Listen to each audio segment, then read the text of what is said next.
Something happened in 1980. Take a look at the S&P 500. What you'll notice is since its inception, it had a slow and steady growth. And then look at 1980. Of course, there's been some volatility. You see the dot-com crash. You see the financial crisis in 2008. But overall, since 1980, big business has done very well. The question is why? Of course, there are a lot of drivers behind this, but what I want to talk about today is one specific reason called the profit motive.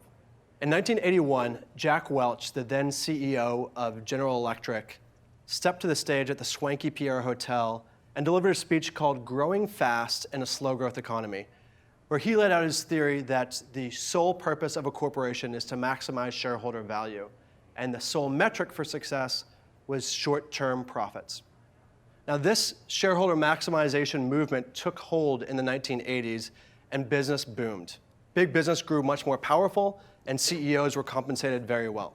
So in 1980, the average CEO pay was 33 times that of the average employee. If you look at today, you'll see that it is 270 times. Since 1980, the workers' productivity has increased dramatically. Their real wages have stayed flat.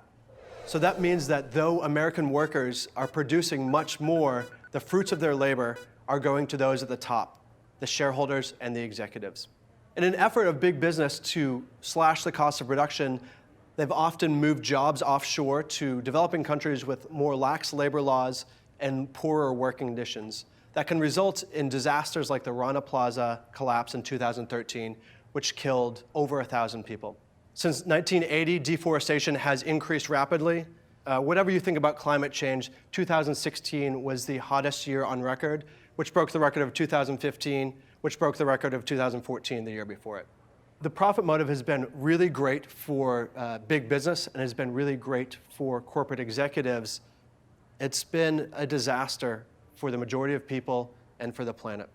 In 2008, after the financial crisis, even Jack Welch admitted that shareholder value is the dumbest idea in the world. So, who should we look to solve these social and environmental problems? Bill Gates? Modern philanthropy was started by Gilded Age tycoons like John D. Rockefeller and Andrew Carnegie.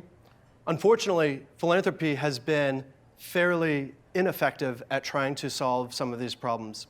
Over the last 4 decades, rich countries have transferred over $1 trillion in aid to Africa, and yet real per capita incomes are lower than they were in 1970 in Africa.